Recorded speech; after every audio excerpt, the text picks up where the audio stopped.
Assalamualaikum warahmatullahi wabarakatuh. Assalamualaikum Rasulullah Muhammad ibn Abdullah wa ala alihi wa sahbihi ma'ala wa la hawla wa la quwwata illa billahi nawa'ina ta'alim wa ta'alimun wa fil intifad wa qura wa tadhkir wal ifadatan wal istifada wa hasala tamassuki bi kitabillahi wa sunnati rasulihi wa du'a ila al-huda wa dalalata alal khair ibtigha'a wajhihi wa qurbihi wa thawabihi subhanahu wa ta'ala. Rabbi shrah li sadri yassir li amri wahlul 'uqdatam min lisani yafqahu qawli, amma ba'du. Para pemirsa, para hadirin yang dimuliakan Allah Subhanahu wa taala, alhamdulillah pada malam hari ini kita masih diberi kesempatan untuk bersama-sama mengaji kitab Syarah Manaqib Syekh Abdul Qadir Al-Jilani karya Syekh Muhammad Nawawi Al-Bantani rahimahullahu taala. Sebelum kita mulai, mari kita hadiahkan Al-Fatihah kepada mu'alliful kitab, semua guru kita, orang tua kita, mukminin, mukminat, muslimin, muslimat. Al-Fatihah. A'udzubillahi minasyaitonir rajim. Bismillahirrahmanirrahim. Ya Rabbi, ya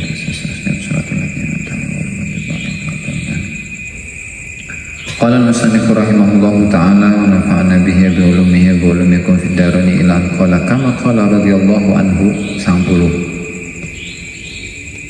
Lamma istudibtu ila babit tawakkuli fa idza 'indahu zahmatun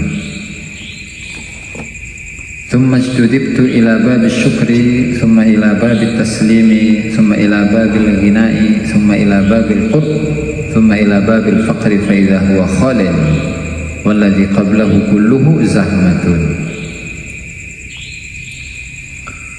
Kama kaya dene barang kala kang dawuh sapa Syekh Abdul Qadir radhiyallahu anhu lamma studibtu nalikane den cabut sapa ingsun ila babi tawakkul maring pintu tawakal.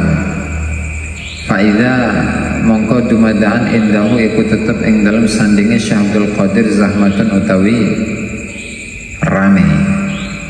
Tumas tudibtu mongko nuli-nuli dan cabut sapa ingsun ila babi syukri maring pintu syukur.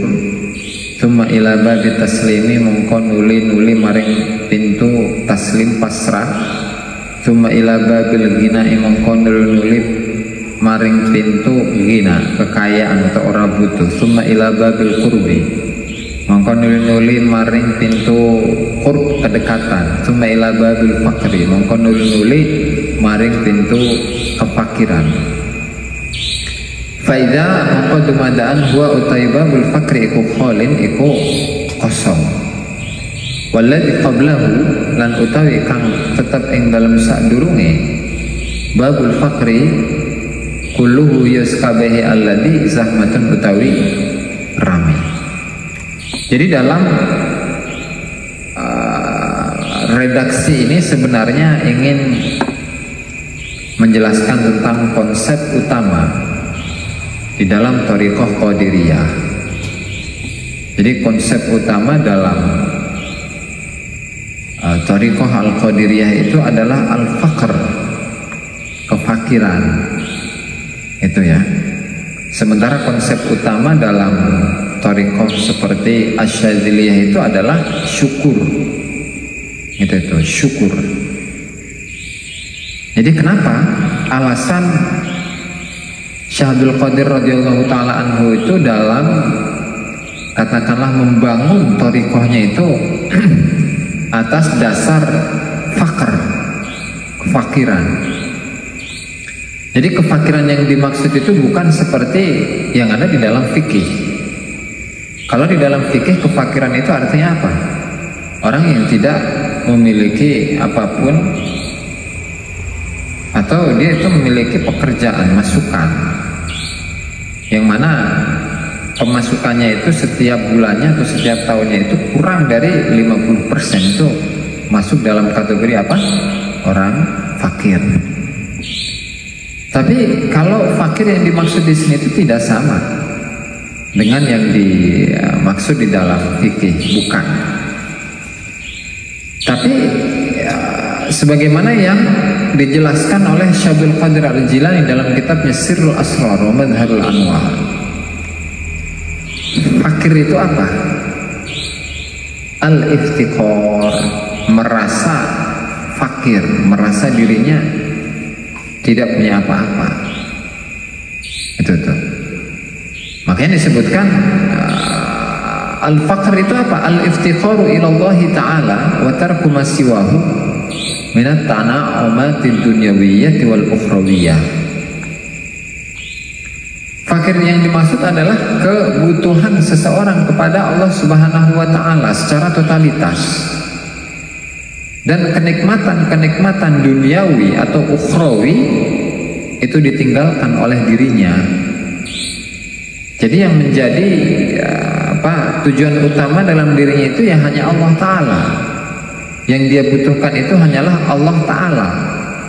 Dia bisa menjadi kekasih Allah Ta'ala, bisa dekat dengan Allah Subhanahu wa Ta'ala, mendapatkan cinta dari Allah Subhanahu wa Ta'ala, bahkan dia adalah orang yang dicintai oleh Allah Subhanahu wa Ta'ala. Ya, karena ketika beliau itu memperhatikan ya beberapa cara-cara atau metode-metode yang digunakan oleh beliau untuk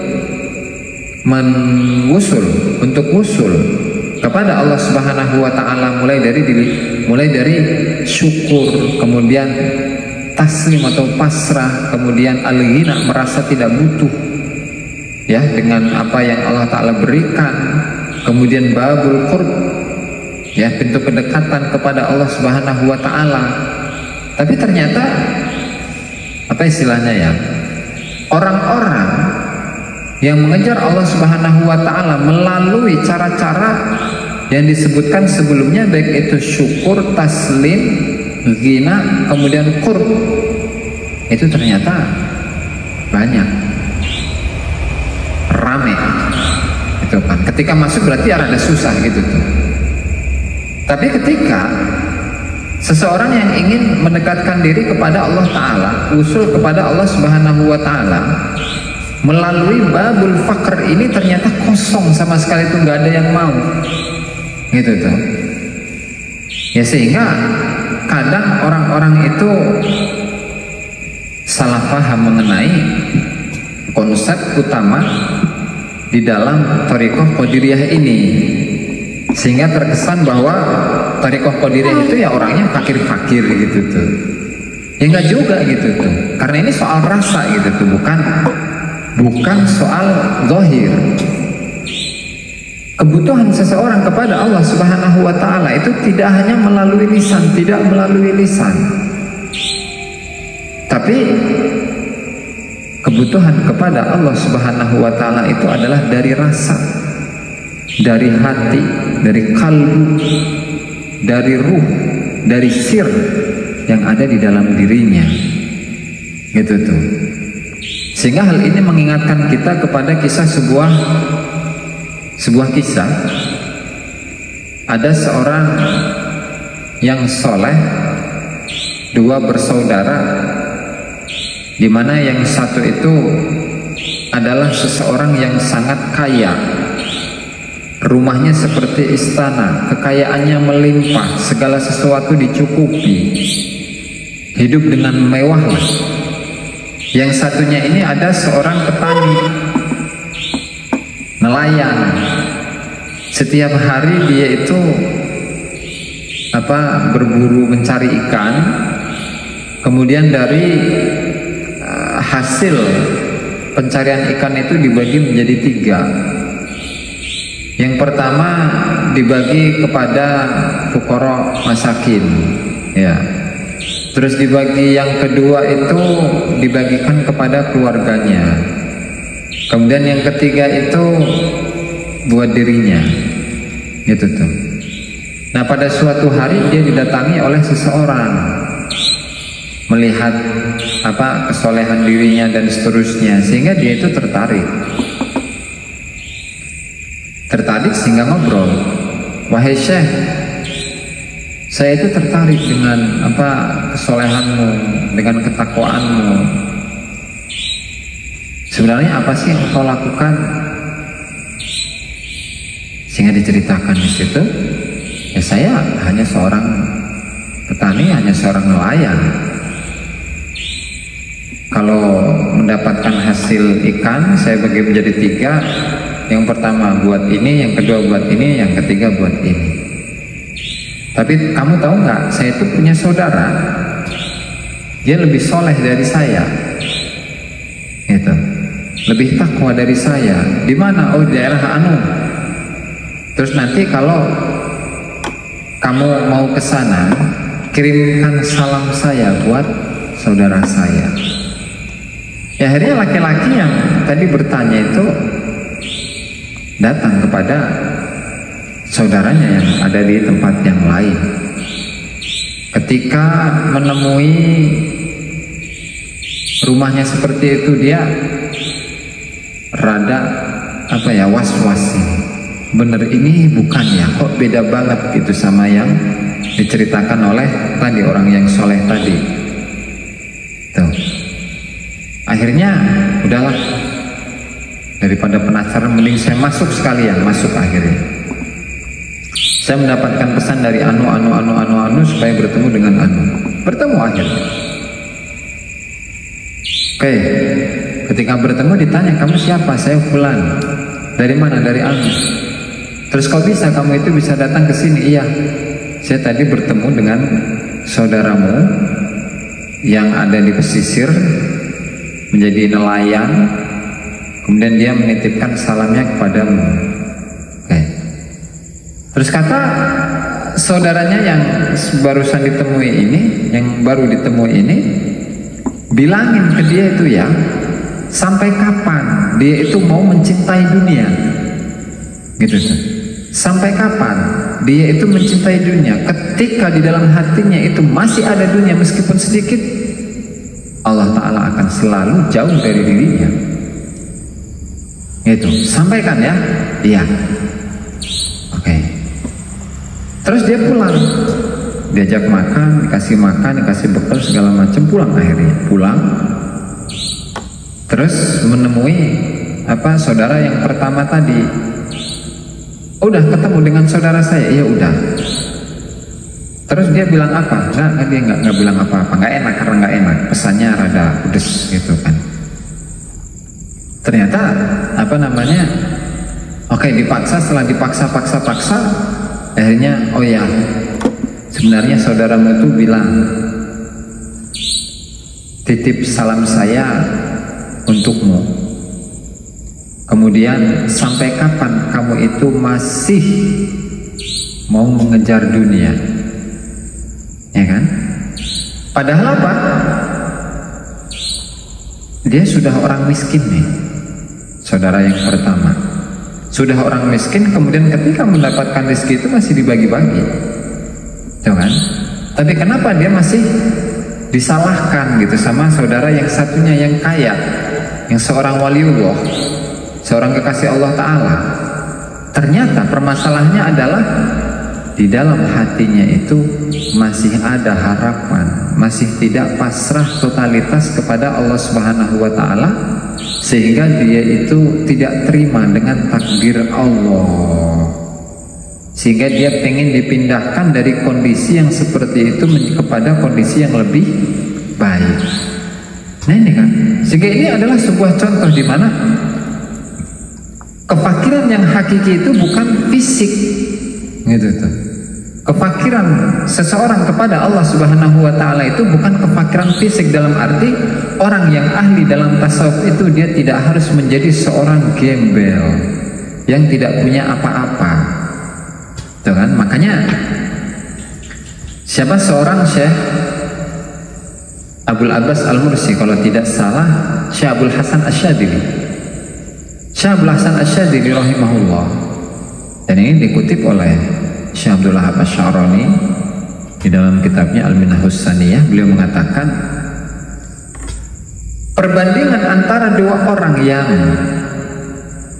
dia makannya enak, gitu kan, pakaiannya lembut, pakaiannya bagus, tempat tidurnya nyaman, rumahnya mewah, kemudian setelah itu semua dia mengucapkan Alhamdulillah, dibandingkan dengan orang yang fakir, makanannya nggak enak, nasi sama garam doang, airnya air putih, gitu kan, tempat tidurnya itu cuman pakai tiker, rumahnya sederhana, rumahnya jelek, kemudian dia mengucapkan alhamdulillah, mana kira-kira yang lebih baik? Orang yang kaya tadi. Kenapa? Karena syukurnya itu benar-benar dari hatinya. Di dalam hatinya itu tidak ada gertekan yang seolah-olah dia tidak terima dengan takdir yang Allah gariskan kepada dirinya, gitu. Sehingga syukurnya itu benar-benar karena menikmati nikmatnya Allah Subhanahu wa Ta'ala. Berbeda dengan orang yang kedua tadi, orang yang fakir, ini minumnya biasa-biasa, cuman air putih. Kalau ini pakai es teh enak. Alhamdulillah.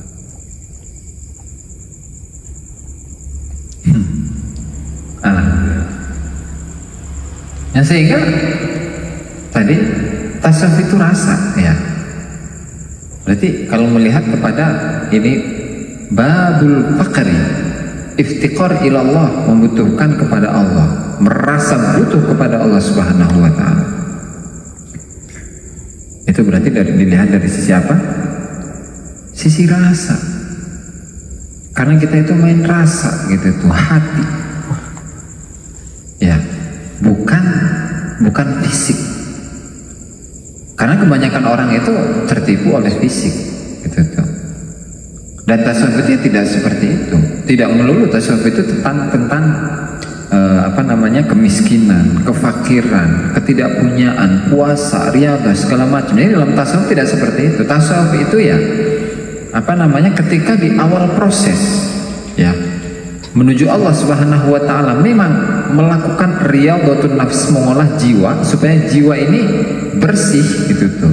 Jiwa ini terlepas dari semua penyakit-penyakitnya. Maka nanti yang akan kita baca mengenai perjalanan Syekh Abdul Qadir Al-Jilani rahimahullahu ta'ala, ya, beliau selama 25 tahun tidak merasakan makanan yang enak, tidak memiliki pakaian yang mewah, tidak merasakan tempat tidur yang nyaman.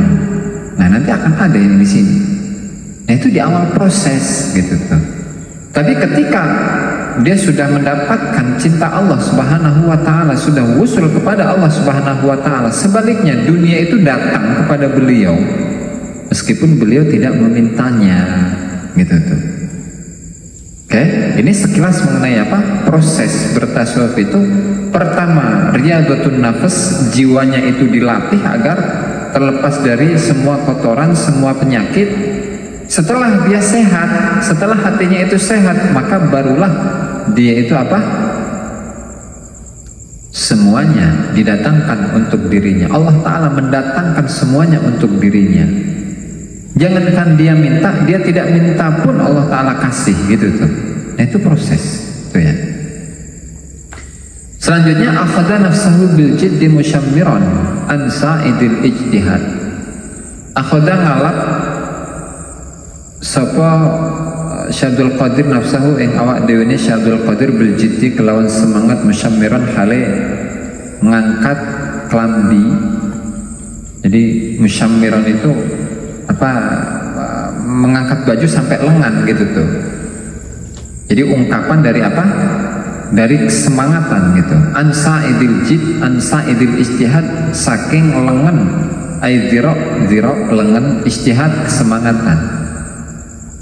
Maksudnya wahadihi kinayatun anis sur'ati fil ibadati wal mubalaghati fihi, wa hadza lan utawi iki iku kinayatun ungkapan kinayah anis sur'ati saking cepet fil ibadati ing dalam ibadah, wal mubalaghah lan banget-bangetaken fihi ing dalam ibadah.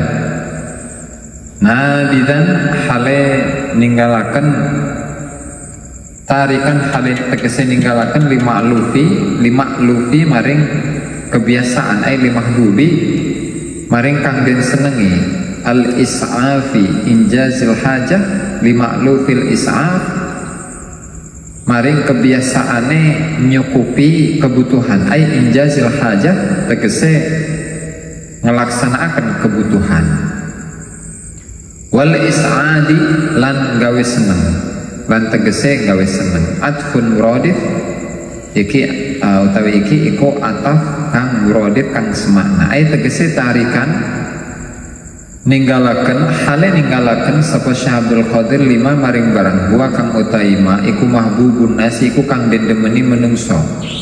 Wal i'anati lan membantu ala nafsihi ing atase awak dhewe ne Syekh Abdul Qadir bidzalika ing dalem mengkono-mengkono ijtihad atau semangat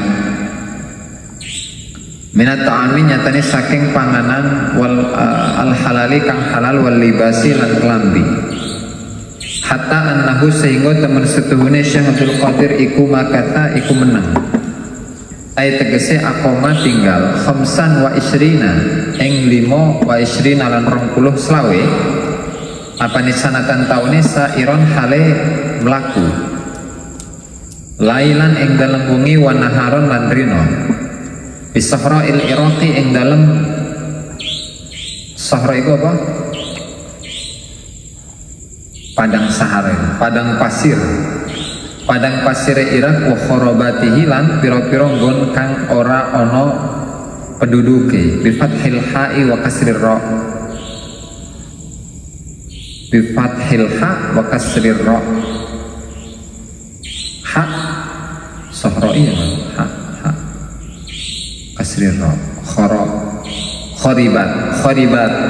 kharibat ya kama fil qamus kama kaidene barang fil qamus kang tetep ing dalam kitab al qamusul muhit karya Fairuz Abadi ai mawadi al kharab ai tegese mawadi al kharab pira-pira panggonane kharab itu kalau makna aslinya adalah sesuatu yang roboh, cuman maksudnya adalah diddul umron sewalie apa panggonan kang rame. La ya'rifun nas, la ya'rifu orang ngerti sapa Syekh Abdul Qadir an-nasa ing menungsa wala ya'rifunahu lan ora padha kenal sapa Syekh Abdul wala ya'rifuna lan ora padha kenal sapa nas ing Syekh Abdul Qadir. Kama kaidene barang kala kang ucap sapa Syekh Abdul Qadir kuntu ana sapa ingsun iku la ora ningali sapa ingsun al khalqa ing makhluk wala yaruni lan ora padha ningali sapa makhluk ing ingsun. Fa'aradallahu fa'arada mengkokarab sapa Allah manfaatahum ing manfaati makhluk biyadi ing dalam tangane ingsun. Faya'dilunahu mongko padha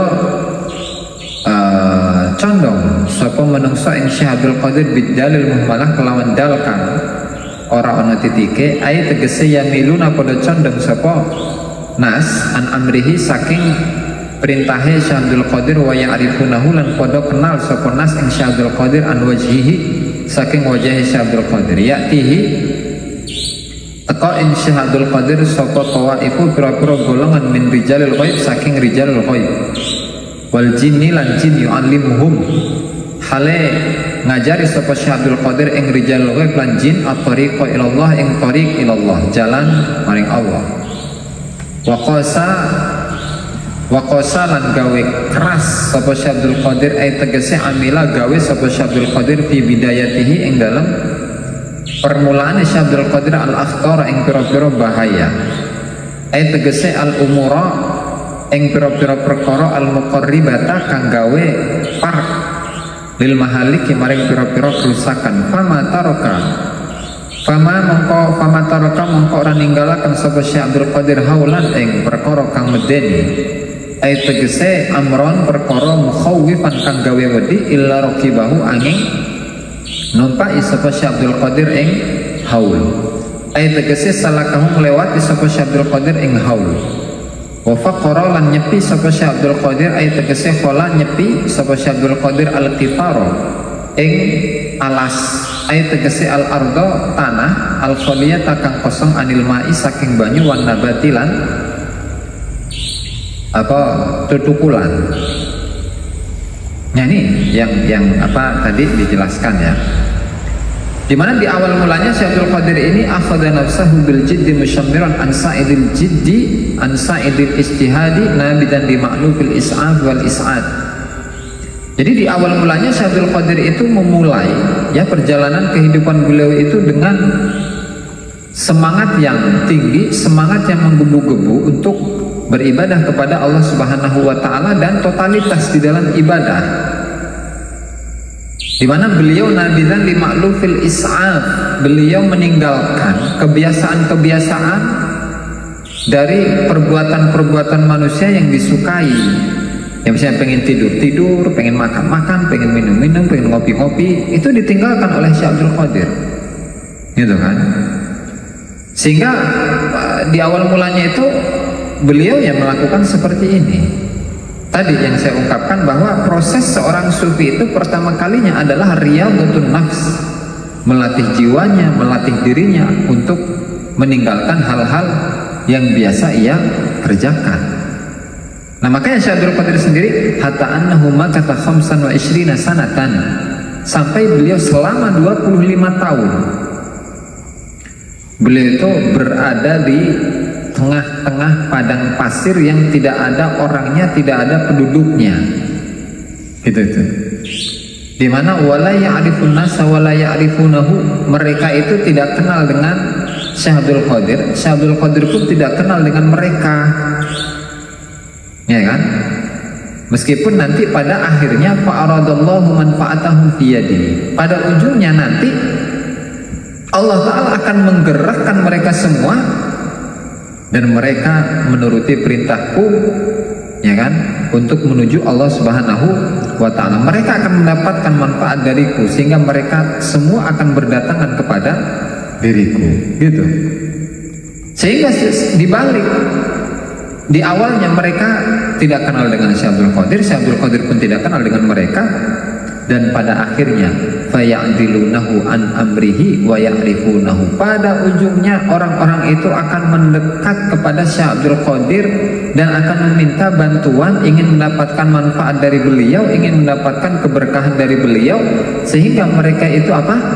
Ingin diusulkan oleh Allah Subhanahu wa Ta'ala, ingin diusulkan kepada Allah Subhanahu wa Ta'ala. Maka dalam sebuah kisah di mana banyak dari rijalul ghaib, apa sih rijal ghaib? Iki rijal terus alam ghaib, dudu bro, bukan. Jadi rijalul ghaib itu adalah para wali-walinya Allah Subhanahu wa Ta'ala, gitu kan? Yang hakikat mereka itu tidak tahu, tidak diketahui kecuali Allah, gitu. Entah mereka itu dari kalangan manusia atau dari kalangan jin atau dari kalangan malaikat, itu tidak diketahui karena namanya juga rijalul ghaib. Nanti di akhirnya itu akan dibahas siapa sih rijalul ghaib itu, di akhir-akhir kitab itu akan dibahas. Banyak dari golongan rijalul ghaib kemudian dari jin, ya kan, yang datang kepada Syekh Abdul Qadir Al-Jilani, mereka pengen diajari at-tariq ilallah, cara melewati jalan menuju Allah Ta'ala. Itu tuh. Apa itu? At-tariq ilallah artinya adalah al-qasd ilallah, keinginan menuju Allah Ta'ala. Jadi tariq ilallah itu ya bukan jalan kemudian kita melewati jalan ini yang kemudian nyampe ke masjid, itu bukan. Jadi ungkapannya adalah apa? Seseorang yang ingin menuju Allah Ta'ala, ingin dekat kepada Allah Subhanahu wa Ta'ala. Karena manusia ini memiliki banyak penyakit, memiliki egoisme yang tinggi, memiliki rasa kepedean yang luar biasa, sehingga hal inilah yang seringkali mengganggu atau mencegah seseorang itu bisa kenal dekat dengan Allah Ta'ala, gitu tuh. Maka dalam hal ini siapa Syekh Abdul Hasan Asy-Syadzili rahimahullahu ta'ala, beliau mengatakan at-tariqu ilallah al-qasdu ilallah, keinginan menuju Allah, dan itu ada 4 hal, ya kan? Wa man hazaha fahuwa minas siddiqin al-muhaqqiqin. Kalau memang dia itu bisa mendapatkan 4 hal ini, maka dia termasuk golongan as-siddiqin, orang-orang yang memiliki tingkat atau makom siddiq, kejujuran yang besar di sisi Allah Subhanahu wa Ta'ala, di samping dia itu juga merupakan ahli hakikat. Itu kalau dua yang bisa dia dapatkan.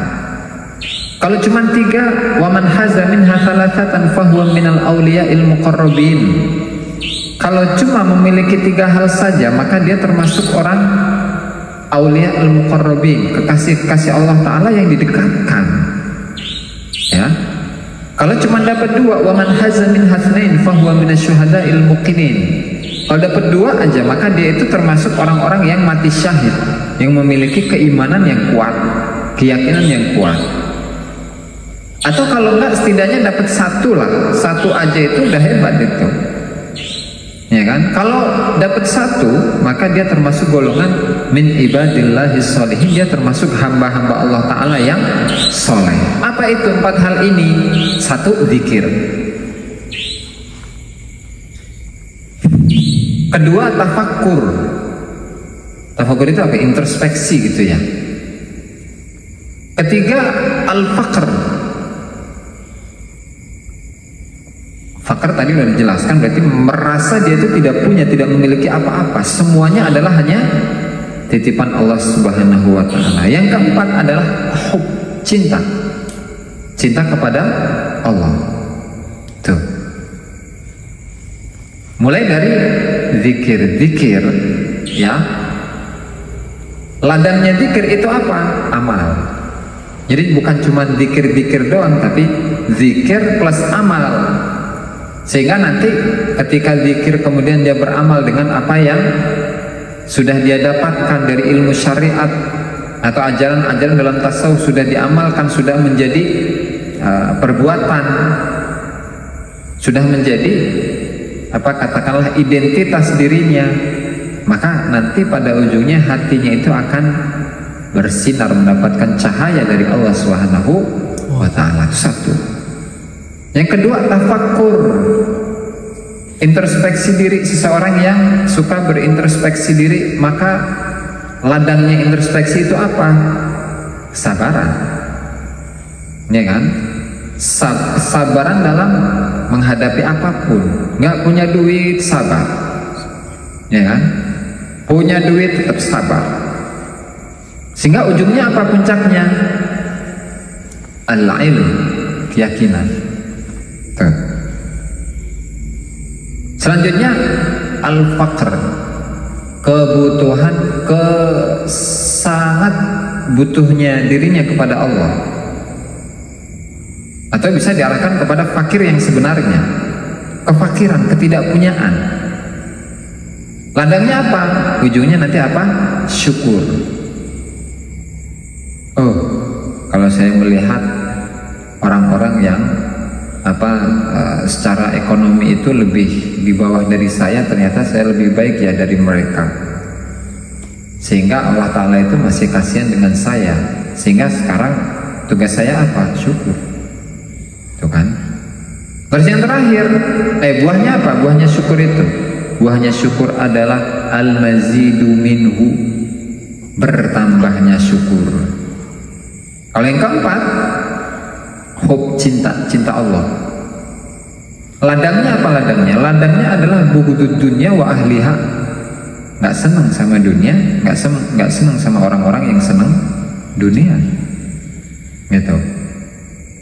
Buahnya apa? Buahnya adalah al-wusulu bil mahbub, bersambung, nempel dengan kekasihnya, yaitu Allah Subhanahu wa Ta'ala. Jadi ini ada zikir, ada tafakkur, ada fakr, ada hub, cinta.